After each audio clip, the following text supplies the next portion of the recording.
11/12/2024 ইংরাজি রোজ বুধবার সকাল 11টায় খোকসা মডেল সরকারি প্রাথমিক বিদ্যালয় চত্বরে সহকারী প্রধান শিক্ষক কৃষ্ণা চক্রবর্তীর সভাপতিত্বে পঞ্চম শ্রেণীর শিক্ষার্থীদের বিদায় অনুষ্ঠান অনুষ্ঠিত হয়। এ সময় প্রধান অতিথি হিসেবে উপস্থিত ছিলেন অপূর্বলাল ভট্টাচার্য, ইন্সপেক্টর, উপজেলা রিসোর্স সেন্টার খোকসা, কুষ্টিয়া। তিনি বলেন, আগে প্রথমে কি হতে হবে? ভালো মানুষ। ভালো মানুষের কয়টি গুণ থাকে? ভালো মানুষের অজস্র গুণ থাকে।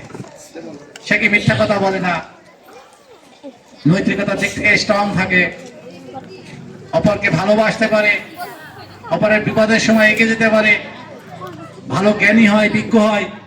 তাহলে প্রথমে ভালো মানুষ হতে হবে, পরবর্তীতে একজন ভালো মানুষ হবে, দেশ গড়ার কারিগর হবে, দেশের মানুষকে উপকার করতে পারবে, অসহায় মানুষের পাশে দাঁড়াতে পারবে।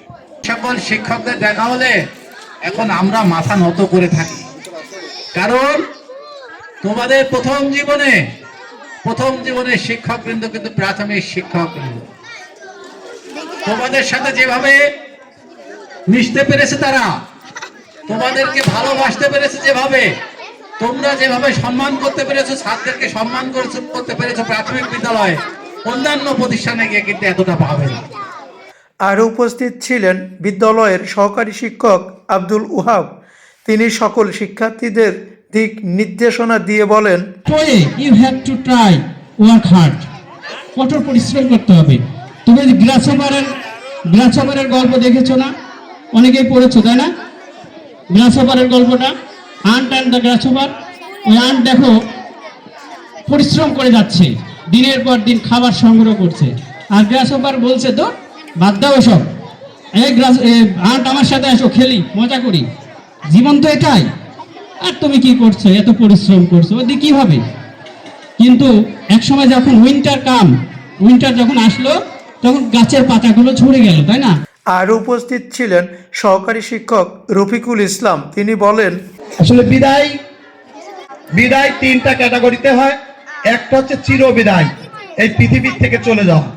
আর একটা আছে, এটা তোমাদের জন্য শুধু বিদায় না, আমার আনন্দেরও বটে, একটা প্রমোশন। কারণ 6 বছর মেয়াদি প্রাথমিক শিক্ষা সমাপনী পরীক্ষা তো এখন নেই অবশ্য, যদিও তারপর আমরা বার্ষিক পরীক্ষার মাধ্যমে পরীক্ষাটা শেষ করেছি। আমাদের অনেক আশা ছিল এই খোকসা মডেল স্কুলের বিভিন্ন অনড়ম্বর পরিবেশে একটা বিদায় অনুষ্ঠান হতো, কিন্তু দুঃখের বিষয় আমাদের যে মাথা, তোমরা সবাই জানো, সে আজকে হসপিটালের বেডে আছেন। তার জন্য সবাই দোয়া করব। আবার যার উপরে দায়িত্ব দিলাম, সেও তার হাজব্যান্ডের অসুস্থতার কারণে, শফিক স্যার অবশ্য বলেছেন, সেও ঢাকাতে অবস্থান করছেন। আমাদের মনটা ভালো নেই। পরিশেষে আমি তোমাদের কাছে শুধু বলতে চাচ্ছি, বিদায় মানেই বিদায় নয়, বিদায় মানেই বিদায় নয়। যারা আমরা 6টা বছর ধরে তোমাদেরকে একদম ছোট্ট থেকে নিজের ছেলে মেয়ের মতো করে মানুষ করেছি, এই কথাটা সারা জীবন মনে থাকবে আমাদের। তোমরা কত দুষ্টামি করেছো, এবং তোমরা জানো, আমি বলছি কথা বলা যাবে না, কিন্তু কথা শুনতে হবে। সেটা হচ্ছে যে সব সময় বিচার করতে হয়েছে আমাকে, এখানে দুষ্টামি করেছে, এখানে দুষ্টামি, যে জায়গায় যে শাখায়, প্রত্যেকটা জায়গায় মানছি। এখন শেষ পর্যন্ত এই পর্যন্ত আসতে পেরেছি, এই জন্য আল্লাহর কাছে অনেক শুকরিয়া। স্যারেরা আছে, আমাদের স্যারেরা আছে, সবাই, কোনো কথা হবে না।